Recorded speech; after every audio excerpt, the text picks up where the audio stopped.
이제 길었던 예레미야 본문의 마지막 부분에 우리가 이제 도착했습니다. 우리가 지금 이제 보고 있는 이 부분은요, 계속되는 이방 민족을 향한 말씀, 그 이후에 이제 하나님의 언약이 성취되는 내용이 이제 오늘 본문의 내용입니다. 이 말씀을 받는 사람들이 누구였다고요? 포로로 잡혀가 있던 자들이었습니다. 이미 포로로 잡혀가 있던 자들, 그때 그들을 향해서 주어진 말씀인 거죠. 이방 민족을 향한 말씀을 들으면서 그들은 어떤 마음을 품었을까요? 하나님께서 우리를 억압하는 그 주변에 있는 나라들과 또 바벨론까지 다 심판하시고 우리를 회복시키겠구나라는 기대를 그들은 가졌을 것입니다.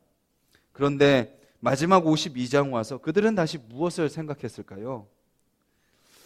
자기 자신들의 그 아팠던 과거, 쓰라린 그런 그들의 모습을 다시 직면했을 것입니다. 그들에게 이미 이루어진 심판, 그것이 왜 이루어졌고 그것이 왜 일어났는지 그들은 다시 그것을 돌아보는 계기가 됐을 것입니다. 이 말씀, 이 예레미야 말씀의 목적은 무엇일까요? 왜 하나님께서 예레미야를 통해서 이스라엘 백성에게 포로로 잡혀간 자들에게 말씀하시는 이유가 무엇일까요? 그냥 이 이야기들을 통해서 그냥 단순히 너희들이 포로에서 회복될 것이다 라고 이야기하는 것, 단순히 포로의 삶에서의 회복을 말씀하시고자 하시는 것이 아니라 그들의 어떤 삶의 회복이에요? 영적인 삶의 회복을 위한 말씀인 거죠. 그냥 거처가 바벨론에서 다시 예루살렘으로 회복되고 그냥 다른 나라 왕의 지배를 받다가 다시 우리나라 왕의 지배를 받는 그 수준이 아니라 그들의 영적인 정체성이 다시 회복되고 그들의 영적인 삶이 다시 회복되는 것, 그것이 이 말씀의 목적인 거죠. 52장의 내용은 복잡하지 않습니다. 우선은 시드기야 왕이 세워졌다. 그런데 그가 예전 왕처럼 죄를 졌다. 그래서 이스라엘이 망했다. 더 구체적으로 남유다가 망했다. 그리고 나서 오늘 우리가 읽은 본문은 어떤 내용이에요? 모든 성전과 성벽이 다 무너졌다.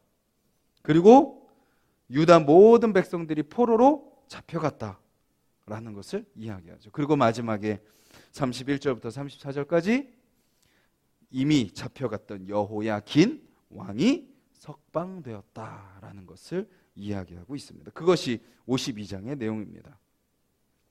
우선 하나님 앞에 죄를 짓고 그들이 심판받은 결과는 무엇인가요?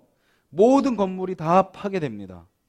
그들이 의지하고 있던, 그들이 보유하고 있던 찬란한 모든 건물들과 그 모든 기물들이 다 훼손됩니다. 그리고 그들의 모든 백성이 다 포로로 잡혀가죠. 그리고 그들이 가지고 있던 모든 보물이 다 빼앗깁니다. 놋, 헤아릴 수 없는 만큼의 놋, 그리고 금, 은, 또 모든 기물들 다 빼앗깁니다. 이것이 본문의 내용인 거죠. 그들의 죄는 무엇인가요? 이스라엘 백성들의 죄는 뭐죠? 이 모습은요, 어디에까지 연결이 되냐면 신약 유대인들에게까지 연결됩니다. 이 남유다 사람들이 어떤 생각을 하고 있었을까요?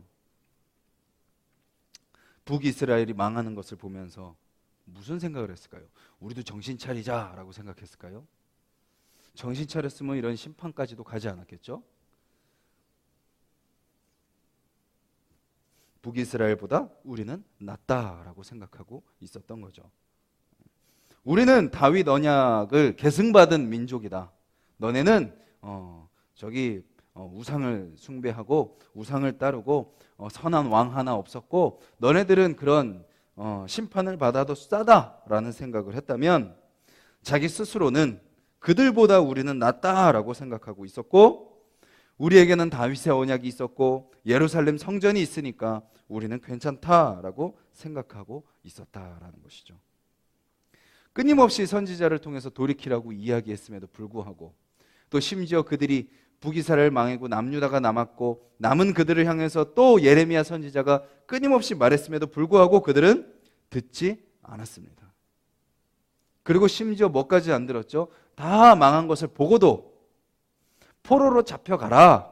거기서 내가 너희를 다시 회복시킬 거다라고 말씀하시는 하나님의 말씀도 그들은 듣지 않았습니다. 끝까지 뭐가 그들을 붙들고 있었죠?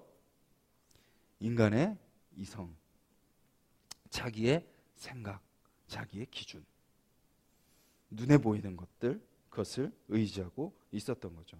하나님께서 그들에게 원하신 것은 무엇이었나요? 우리가 예레미야 앞부분으로 한번 넘어가 보겠습니다. 7장입니다. 예레미야 7장.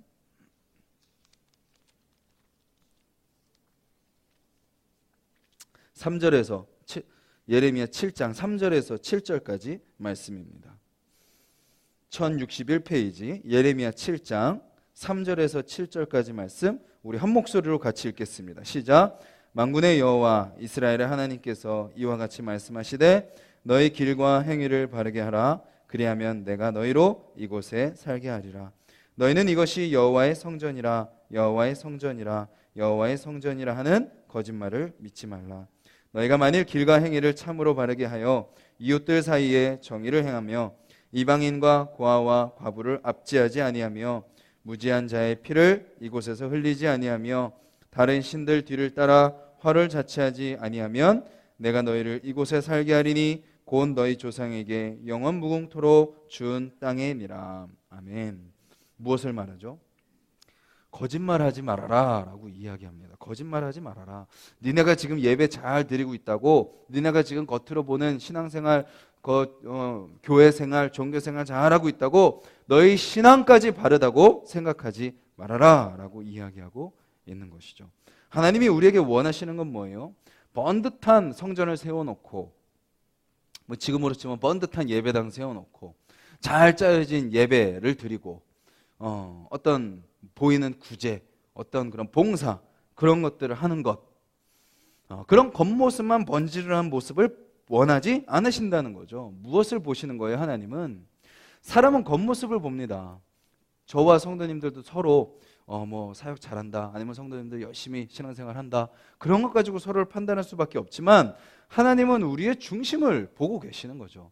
아무리 조목사가 번듯하게 설교를 하고 있어도 그 안에 있는 더러운 죄를 하나님은 다 보고 계시고, 우리 성도님들이 예배를 잘 드리고 봉사를 열심히 하고 잘 섬기는 것 같아도 그 안에 변하지 않는 죄, 그 안에 내려놓지 않은 사람의 고집, 하나님을 온전히 신뢰하지 못하고 우리 눈과 우리의 기준으로 판단하고 있는 그 모든 것들, 온전히 신뢰하지 않는 그 중심을 하나님은 보고 계시는 겁니다.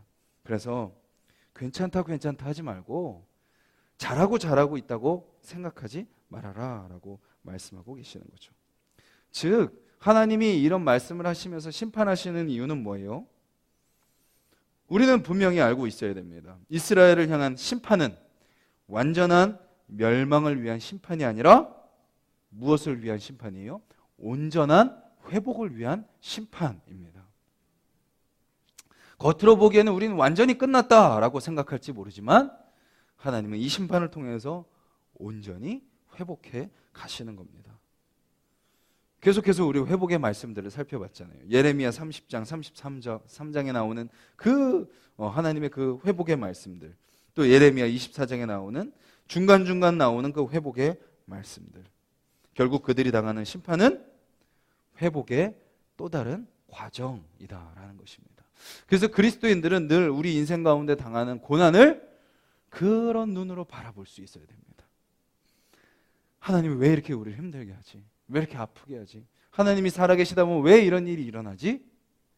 물론 그런 마음이 우리 인간의 마음으로 들 수밖에 없지만 그런 마음에서 끝나서는 안 되고 그 마음에서 한 걸음 더 나아가야 되는, 하나님이 분명히 내 이 상황 가운데 하나님의 뜻을 가지고 계실 줄 믿습니다.